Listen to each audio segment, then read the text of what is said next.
Could Tech Summit have possibly run out of ideas for the Tech Summit podcast? Well, more on that on the Tech Summit podcast, episode number 39. I am Francisco. I'm Chris. And if you're watching on YouTube, do make sure to take a look at the social media that is going to be right at the bottom of the screen. And if you're listening, And if you are listening on Spotify, Apple Podcasts, or wherever you get your podcasts, all of that information will be in their respective descriptions. Now, as Francisco has duly noted at the start of this episode, we don't really have a whole lot of subjects to talk about today. It's indeed, a very slow news day. Um, a of very slow course, news weekend, I Francisco, should say. what's up? A very slow news weekend, period. Yes, very slow news weekend. There's not a whole lot. So we were sort of scrounging around trying to find some little things to just sort of discuss about. We decided today's going to be more of a casual episode. It actually got to a point because something that I always feel like we need to remember is that we are in fact Tech Summit, and I feel like, at least to me, I feel like that encompasses almost all facets of technology. Yeah, You know what I mean? it does. Like in the title, I guess that in the name Tech Summit, we could cover just about anything that falls under technology. Of course, even though like I don't really know much about cars, so I don't really talk about cars. Appliances are probably not that interesting to people either. So like Yeah, washing no. machines. There's a niche. There is definitely a niche specifically for games and PC technology. Hmm. Um, though it definitely is kind of interesting, at least to me, when we sort of venture a little bit into those other parts of technology that like fall under the banner, but at the same time aren't what we usually cover. Like when we did cover cars a couple of times, or the Ricci report, which still has not much to talk about, Eventually there will be though, sadly. so do keep an eye out for that, But peeps. yes, Yeah. of course, yes. Um, but it leads to a point where, in an effort to try and find what to talk about, I'm looking around my setup here, my little desk setup, and then I remember that to the side I have Korg Monotrons, What? which for those not in the know, yeah, for those not in the know, Korg is a music software company. They work on hardware and software. So a lot of synthesizers, keyboards, drum machines, and things like that. And so I'm just like, what does Korg have in the news today? I Looking for see. things like that, like obscure tech stuff, synthesizers and music software, because music is something that Mhm. I do as a hobby. Um, You know, I know the little bumper says, what's up? I've actually been like kind of thinking about probably getting into learning how to make music. And that kind of just stemmed like from the idea that on this channel I review so many microphones. I'm like, huh, I wonder if I should make lo-fi. But isn't that just what everybody else does?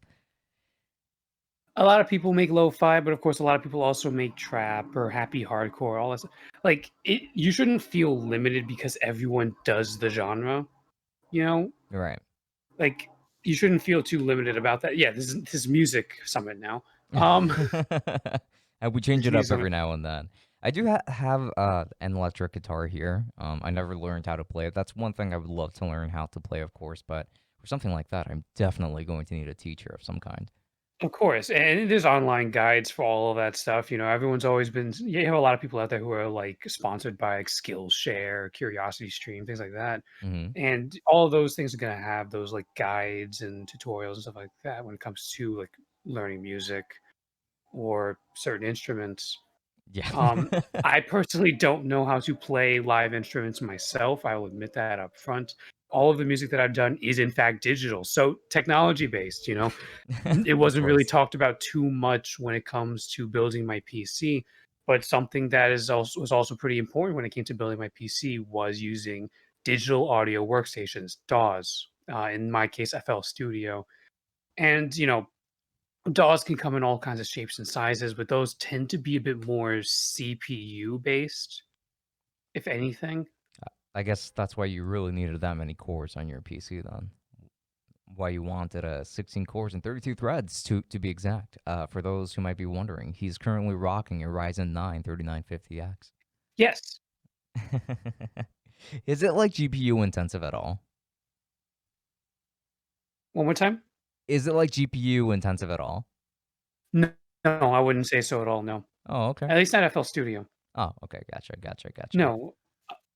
No, so what it is that FL Studio is very CPU intensive. It's also a battery hog. If you're using a portable machine, like say for example a laptop or an iPad, Hmm. it will drain the battery pretty intense. Of course, if you're on a desktop, that becomes a bit of a moot point. In that case, it starts to become more about the CPU power because a lot of tracks can have a lot of different plugins working on it. We could be talking about the MIDI synthesizer plus a delay effect, plus reverb, plus distortion, plus compression and limiting. Like all of those things can be on a single track, and then you're talking about multiple tracks on any given, song. That could contain like all of these facets to them. It does sound like it could certainly be a It CPU gets hog. messy. Yeah. You really need to start label. You have to get into the habit of labeling things in the same way that you might label your layers when you're doing like animation. Right. I do remember like back when we were in school. I think that our I don't want to say music professor, just like audio professor was more like guys remember to make sure to label everything properly and Oh things like yeah, that. Yeah. absolutely label everything. Yes. It is indeed very very important. You Uh could have music tracks for on a digital workstation that could have like 60 different channels, and you need to remember what each of those channels is supposed to do. yeah, and if they're And then mislabeled then you're just going to lose them. of course, in each of those channels, you'll have like maybe like a work bus that has like the effects plugged into it. Mhm. You have side chains, all of that stuff, presets. You Yeah. know, again, pulling back the curtain. But when we're working on the text on my podcast and the audio processing, it's very light. There's not a whole lot of processing we have to do for the episodes. Indeed. But even then, it's a matter. We had to set up presets and stuff like that just to make the process easier. Yeah, though I would say that a good chunk of the work nowadays is actually kind of just being done on the interface. So for those that might be wondering, we actually use the Rode Rodecaster Pro to record our podcast. Normally, Christopher would actually be right next to me using the other Rode Pod mic, but not this time around. We're working remotely, but so like with these microphones, we do have like EQs applied to these, even though while we don't really have like that much customization over what we can increase and decrease within the Rodecaster Pro, we do still have presets for specifically even the Rode Pod mic, like some that Rode themselves recommend. So like you're not listening to the raw, unfiltered Rode Pod mic right now. You're listening to one that has been EQ'd at least a little bit. Yeah, and EQ is extremely important because there's a lot of different factors that can go into audio recording, not just for voices, but instruments and all those other things as well. Certain sounds may have really deep lows and really high highs, and all that can really muddy up a track and stuff like that. Like, just to use an example, human voices tend to be relatively similar in frequency, like on the sort of spectrum of equalizing. Yeah, like they usually But sit around like the mid frequencies. yeah, but it does go without saying, Francisco's voice tends to operate on an overall lower frequency. He has a lot more bass in his voice compared to me, who's a bit more higher pitched. Everybody At least has their quirks.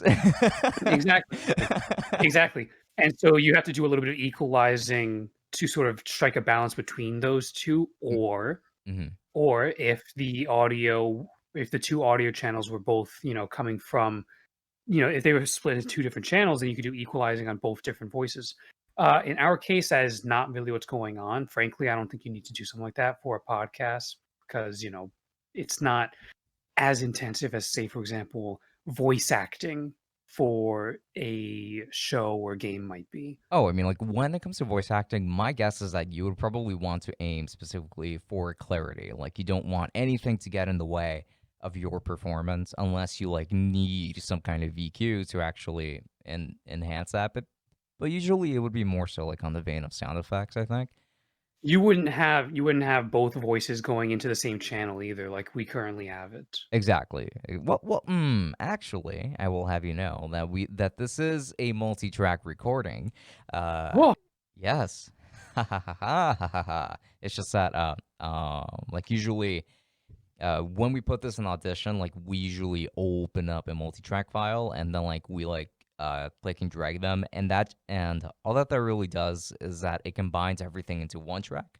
But if you just open up like these sound files individually, then you will see that they're actually split into like I think the 10 to 12 different channels or so, which is pretty insane.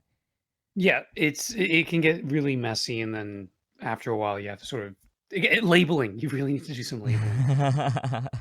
Right. I mean, I guess again, it's a little weird of a subject today, a little bit to talk about audio I and know. music specifically. That's the thing. You because as I'm sure people who watch the channel often know, Francisco, you have a lot of background when it comes to audio in terms of recording, podcasting, streaming. Yeah, like usually things like that. Like when it comes to microphone reviews, that's usually my specialty.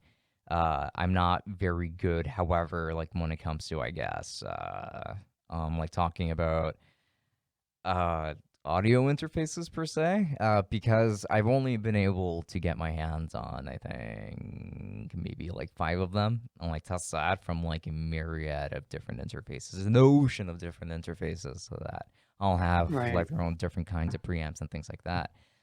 So actually, I kind of wanted to like break away from the audio subject because there was actually something else that I kind of remembered last night that had me excited right before I knocked out. Uh, Ooh. and that is the fact that Razer is actually going to be making their RGB face masks. Oh, it's official. Yeah, like I thought that they were going to do this before, but apparently it was only a concept, and now they actually decided, yes, let's go ahead and do that. As for pricing and stuff, I don't know what they have in mind for that so far. I'm sure that it is going to be pretty expensive. I mean, like, come on, it is going to be an RGB powered face mask. You're going to be unique as like walking down the street and stuff with it. And I really want to get one, and if I do get one, I will end up reviewing it. And I'm actually going to take a quick look at that. I believe it was called Razer Project Hazel. No, yep, right here, immediately. Project Hazel cost. What's it gonna be? And let's see.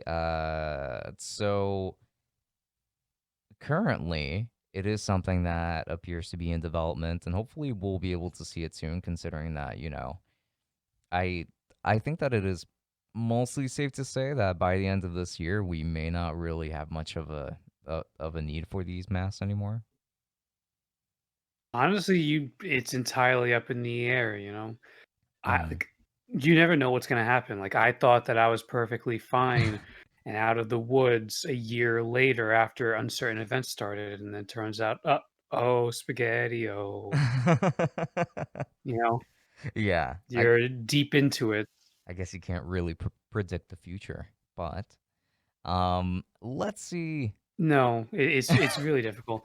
So I think there is a market for Project Hazel. My concern is the price. Like, how many people are really going to be spending that kind of money for something like that when they can spend significantly less and still get the job done? Like, how much do the features that it advertise really matter to people? Well, honestly, the RGB lights I feel like would be very helpful when it comes to prevention of any kind of acquisitions of unwanted viruses. Um, because RGB lighting does have that. If okay, I actually don't even know exactly what joke I was trying to lead into with this, other than the fact that RGB lights just look really good, and especially on this mask in particular, they just look I really mean, nice. doesn't it actually have ultraviolet lights to sort of keep things clean and sanitary? It does have some more like actually I thought that useful was tech also in the there, thing. yeah. And I believe that there's also like some kind Like of a sort of self-cleaning function. mhm. If I remember correctly too, like I think that there was some kind of like voice amplifier to this because like people's voices usually get at least a little bit muffled by masks and things like that. I did experience that in particular recently when I was at the card shop. I was talking to a couple of people there, and we were actually having not the easiest time hearing each other over just like regular face masks.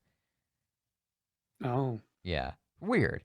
I know, because I feel like this isn't usually an issue, but I guess this time around it actually kind of was. So hopefully some kind of voice amplification would be kind of like a weird yet a fun feature to add in there. Uh, it would drag the price even higher, though. That's the only thing. for sure. I mean, like just the fact that it's made by Razer is already guaranteed to be a premium product. Like, granted, and they're not going to sell you safety for cheap. That's for sure. Ha ha ha ha. uh, No, so far, unfortunately, there aren't any reports as to how much it is actually going to cost, which is a shame because every time that the price is like hidden from anything at all, it usually means that it is just going to be a pretty pricey thing, and they just don't want you to know until you're kind of at the counter already. Post 100, right? Is that what we're thinking? Post more than 100? Definitely, definitely so. Definitely. And in fact, I can see this maybe being around 150. I'm not trying to give Razer any ideas, but I also kind of have a feeling that I was undercutting them a bit on what they were actually planning. But again, we don't really know what the pricing is actually going to be on this.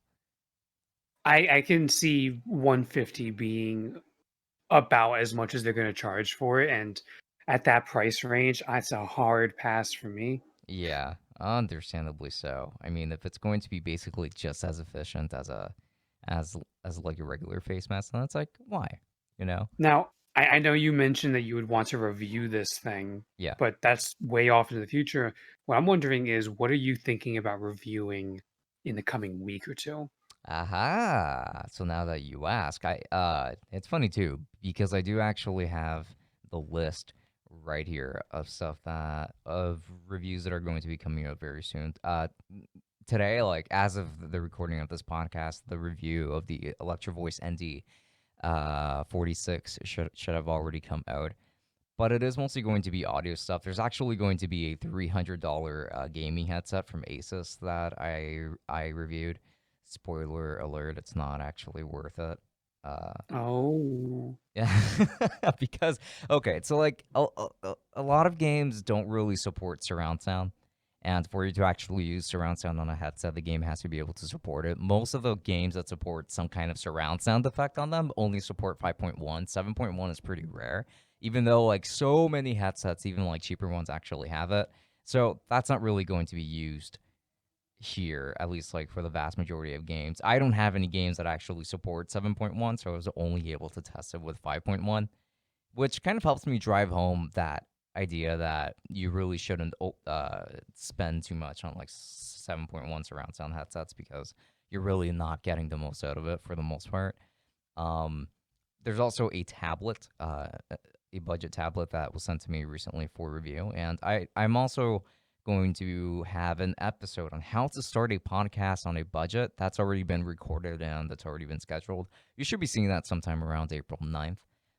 But yeah, like April is definitely going to be an audio month for the most part. However, that's likely going to be changing from May and onward because that's usually earbud headphone season, and I very much look forward to seeing what's coming about during that time. However, I'll bring some synthesizers just to sort of round out the audio sort of feel of everything. yeah, I would love to actually like get a feel for those things and just to like even just know what it looks like for one. So I have two synthesizers. They're both relatively smaller ones. I have two, or two types rather. Excuse me. Bring them. I have the Teenage Engineering Pocket Operators, which are notable for in the music community for being these like cute little, almost toy-like things. They look like tiny little calculators with all the guts hanging out. I could just Like imagine. there's no shell to protect them. The form factor is just the actual like motherboard. Isn't that dangerous? Um, if you go throwing it around, sure, but But like like, what if you put it in like your bag or something? Like, wouldn't it get like messed up pretty easily in there? so, the fun thing that Teenage Engineering did is that they charge for the protective case. if you are so inclined to do so. Um, what I did was I went onto Amazon and I bought some small little like camping equipment, which happens to fit them very snugly. Like in those little cases, you would put things like small flashlights, lighting gear, whatever. But if they fit the pocket operators perfectly, and each one has its own little flavor. One of them does like little sub basses. One of them does chip tune, and that's what I have. I have one of the arcade ones that's chip tunes. Another one replicates 70s and 80s office equipment. And you can get really creative with those things. They're very small, and a lot of people look at them as like toys, but then you can easily hook them up into an audio interface by doing some daisy chains with wiring, and boom, into a DAW it goes.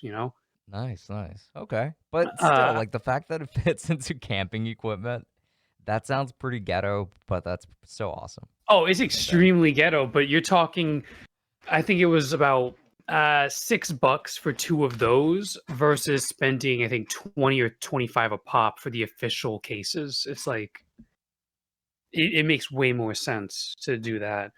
The other one that I have, a little bit bigger, is the Korg Monotron, which also comes in different flavors depending on what you want to do with them. You have keys that does like the lead synths. You have bass, which again, bass synths, drum machines, sampler, so on and so forth. And those are, again, a lot of people look at them as toys because they're not super expensive. I think they're about 150 a pop, Mm-hmm. give or take. But they can also get the job done, especially if you're just like on the train or like some sort of public transportation. You just want to like toy around with music on the go. And those are like fun little things too. Of course, synthesizers can be a very wide variety of things. I also have a MIDI keyboard, which can technically count as a synthesizer a little bit, but that's way bigger and requires actually plugging into a computer in order to operate. So Um, it's not really quite as portable whatsoever. Not really. It's the kind of thing that you would bring if you're like performing on the street, but then you would also have to plug it into a computer and a DAW in order to get anything working with it. So you do It's need not, yeah, power this still. one's not Ugh. standalone. Ugh. I see, I see. I mean, still, like that does sound pretty cool. I don't think I got to see any of these things last time. No, I have them like on the desk, sort of in their cases, so like they're not out in the open. But I would absolutely love to bring them down there and have you look at them, and maybe who knows if you decide that you think this is something worth featuring on either a podcast episode or even a video review. Yeah, I Just guess I be could like, make it some kind of here's a track record. synthesizer. I don't know how it works, but check this out. Can Tech Summit learn how to use a synthesizer within the next 30 minutes? Let's find out. Vlog. The fun thing is, I'm actually not super familiar with how some of these things work myself. Like, I'm not masters at them, just because when I bought them, we ended up getting bogged down in our schoolwork, and that's going into the animation field of things, which we've talked about a little bit on the podcast. Oh, yes, indeed. And that And would be. so, it's like you don't really have a whole lot of time to work on your little hobby because you're too busy working on your thesis. Yeah, And working on your graduation ticket. Which speaking of which, I I feel like I brought this up already, but I'm very much thinking of going back to school next year. So let's see how that really, goes. Yeah, I really. really, what's the thought? What? What was that? What are you thinking? What, getting a master's or? No, yeah, I'm getting my master's in teaching or something of the like. And I could actually make it so that I can teach animation. Though they probably would want to like experience in the field, so like I may want to work, or maybe I don't know, teach audio. Who knows? But I think that a teaching degree would be pretty cool. I think that I it like the is. idea of your class just being like, "Hey guys, so podcasting equipment can be very weird and wild out there. I'm going to share with you guys the best way to start a podcast on a budget." Yeah. Yes, indeed. I think that would be like a ton of fun. Imagine like going to like a middle school and no one's like paying attention to you. You're like, guys, can you please speak into this mic? Hey, Johnny, and Johnny, come back. Johnny, please, come on, it's your turn. And then like Every never actually class getting is anything. just every class is just a YouTube a video, but like in person. Yeah. The dream. Hopefully one day. You have to start every single class plugging your merch and telling them to subscribe to your YouTube channel. Though I will stumble on my words every single time, and that's going to be part of it. Like that's going to be on the lesson plan and everything. Like my my superiors are going to know about it too. Like it's just going to be hilarious. You'll just no, you'll pause every single class to play the YouTube video where you're like, before we get started, I just want you guys to remember that my merch is available. Like you don't even say anything. You just let the video play, and when the video ends, it's like, now let's get right into it. Yeah. And again, like I'm selling my merch to middle schoolers here in this case, and just being like, and don't forget to tell your parents about this. This Ask is your great parents' merch, permission before you go online. or don't. Remember Just remember get their cards. websites like that, sparktop.org, Neopets. Yeah, I do remember like watching all of those commercials and always being like, remember, you can't go to these websites unless you have your parents' permission, even though we can't verify that. I was about to say, did you ask your parents' permission before going onto those sites? No. Oh no, I did. Oh, you I, nerd. I need I need permission to be on the computer to begin with, so like it kind of went with the territory. Oh, I see. Yeah, like you had to It's tell like, them. can I go onto the computer? And then they'll say yes, and it's like, all right, sweet, onto nick.com. Yay. All right, so let's see what else is on iCarly. I used to go on iCarly.com actually when I was younger because there was a That website actually for it. feels a little bit after my time, a tiny little bit. You My thing think? was more like Avatar: The Last Airbender, Journey to Escape the Spirit World, or something like that. It was like between the two, season 2 and 3. Oh, yes, they did actually have a lot of Avatar: The Last Airbender games, and they were pretty good. I enjoyed them. And There's a Danny Phantom. SpongeBob was mm, omnipresent. He still is. oh, So. oh yeah, for sure, man. He is eternal. Um, and actually, like while we're on the topic of web games, Cartoon Network actually had a very good selection too. Like they actually had some very cool Ben 10 games. I mean, I don't know how big of a fan you used to be when you were younger of Ben 10, but Ben 10 was pretty awesome. I was definitely familiar with it, but I wasn't super into it. Ah, Um, missing I was out. into I was into Teen Titans a little bit more, and I remember they had I think they had a Teen Titans fighting game on the website. I think they did. I don't remember that so well, but like it must have been there. It would have been a missed opportunity considering just how big Teen Titans was. Teen Titans is huge. It still is. Obviously Teen Titans Go is popular with the kids of today. You know, You know, I'm a little bit embarrassed saying this, but like I did actually enjoy Teen Titans Go to some extent. I Um, never saw it, but I always thought the hate was overblown. Like it felt like a lot of the people who hated it just hated it because it wasn't the Teen Titans that they grew up with. yeah, and You- I mean, like I understand that it's definitely not the same thing at all, but I still thought that like the jokes here could be more mature, and like the humor could sometimes be a little bit more dry, which I appreciated. Right, but in the end, it is in fact something that was like geared towards kids. Of Yeah, course, it is a gem when you run into a show that does appeal to both kids and adults alike. Those are some of the best things. But yeah, in the end, a lot of this kind of stuff is going to be geared towards kids. So it's like, of course, you're not going to like it the same way that you did the original one when you were a kid. It's like, it's right, almost kind of unfair on it's almost kind of unfair. yeah, yeah. And tastes change also. That's another thing too. Yeah, like things that our parents were into, like way back when, we wouldn't necessarily be into, and they wouldn't be into the stuff that was being shown when we were children, way back when. Considering that we are old men now. Uh, but with that said, I actually kind of wanted to end off the this episode by like briefly mentioning some games that are going to release pretty soon and some games that have actually released as of recently. Hmm, Things like Monster Hunter Rise is apparently doing pretty well, and it's just released I think a day or two ago, if I'm not mistaken. is that so? Yeah, and people are actually enjoying that game quite a bit. I'm actually considering getting it as well, but also like I feel like I don't earn it. Like I haven't earned it. I should say because I never finished World. But then again, like this is handheld. I can carry this around with me.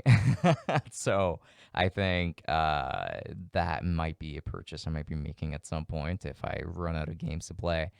Other games that are going to be coming out soon. Kingdom Hearts 3 with the Remind DLC is coming to the Epic Game Store on March 30th, so do look out for that because I sure will. Now, is there anything on your list for that? So something that I've found interesting. Keep in mind, I say interesting in sort of like that, like, huh, that's interesting. Not so much I am interested in this game. Ballon Wonderworld, which was that sort of Nights into Dreams spiritual successor that was supposed to recently come out. And the amount of troubles that has sort of plagued it and how unfortunate it seems to be because uh this is a recent thing that's come out yesterday, as of recording at least. Tom Marks, IGN editor, has noted that Balan Wonderworld or Balin Wonderworld codes were not set ahead of launch, and so they wouldn't have reviews ready. But the game is bad. Ah. Like they say up front that the game is bad, and that's unfortunate because it is published by Square Enix. I guess Oh. that is the interest for Francisco there. Yeah. And It's published by a studio studio that he cares about, but, um, it was directed by Yuji Naka, who, is responsible for Sonic. Um, he also made a bunch of RPGs like Phantasy Star Online, and this was his one chance to make a platformer with Square Enix, and, fell to the wayside. How it's unfortunate. not looking good. Speaking of things not looking good for Square Enix, Final Fantasy XI mobile has been canceled, but I'm pretty sure that by now, people who were interested in that would already kind of know that. But I'm so mad about that. I can imagine. Yes, and I know that you aren't very happy about that either, because you were also looking for a way of consuming that game in an easier manner. I am historically prejudiced against MMORPGs, so if I could experience the RPG without the MMO part, I appreciate it. I know everyone keeps recommending me to play Final Fantasy 14, Which you and should. a big reason why I haven't is because it is an MMORPG, and But it's so good. You'll like, like. I'm apprehensive about not even just the just the gameplay styles in general, like, very much just sort of click and the thing does it for you kind of style, and I'm just like, "Oh, man." But everyone's saying that 14 is the best Final Fantasy game in decades, I disagree. possibly. Oh, yeah, these are the same people who don't like 15, and I know you do, so Yeah, I really like 15, but no, I guess that a good amount of people don't like 15, like fairly enough. So like I can't even hold it against them really. Still, like, I'm pretty sure a lot of the people who say that 14 is the best Final Fantasy in a long time are also the same people who haven't really liked Final Fantasy since 10. or So we're talking even before that, since 9, they were like, no. or even before that, 5 and 6. Oh yeah, yeah, right. I miss when Final Fantasy games were like black and white and and only pixelated. Which hazard a thought, Final Fantasy X is going to be 20 years old. That's pretty insane. It's going to be 20 years old this year. Yeah, that's oh man. Like it is very hard to imagine just how long ago these games came out. It's so crazy. Shin Megami Tensei 3 Nocturne is also like about 20 years old by now. I think it came out Oh, what 2002, 2003, I think. And oh man. We're Grand Theft just Auto 3 for the people who aren't in RPGs. So right, yeah, yeah, yeah. I Sonic think I Adventure remember that. 2 is absolutely going to be 20 years old this year because it's Sonic's 30th this year. So Oh my gosh. My goodness. Sonic Adventure 2 being 20 years old, I'm not Mhm. prepared for that. Probably Super Mario Sunshine even though. I think so. Shoot, let me check that. That The anniversary came out, which we're gonna talk about that next episode. I want to. I wanna yeah, talk about that because we're gonna be approaching, like, the last day where you could actually buy these games, so actually I think it's going to be on the day of, come to think of it. The the record episode's gonna come up the day of, yeah, the final day. Oh my goodness. Yeah. Well, with that So, said, yeah, I think that's definitely something we should talk about. yeah, for sure. With that said, guys, thank you very much for joining us on this super casual episode of the Tech Summit podcast. Very scatterbrained, yes. Indeed, indeed. Hopefully, we're going to have much more organized topics next time. But then again, that depends on what the news cycle has for us. We Uh, have, sometimes, yeah, I was about to say, sometimes a very slow news day. We're entering spring. There's not exactly that much going on after a while. Exactly. Things usually tend to happen actually closer to summertime, like spring to summerish. But yeah, there's definitely still going to be a lot more. And next time we're going to be talking about the Mario anniversary. Sunshine is going to come up as well. So it sounds like next episode is going to be more games themed. But then again, let's see what happens throughout the weekend. Uh, Everyone likes games, right? yeah, I want to think that everybody likes games, but At unfortunately, least Mario. Mario's eternal. Yes, SpongeBob is also eternal, though that's not a game. That's more so like a cartoon. So, with that said, if you're watching on YouTube, social media is going to be right over here. And if you're listening on other platforms, so make sure to check out the description for the rest of the social media. So, this has been Francisco. And Chris. We will be seeing you all on episode 40. 40 episodes of the Tech Summit podcast. But enjoy. Good night. Travel well.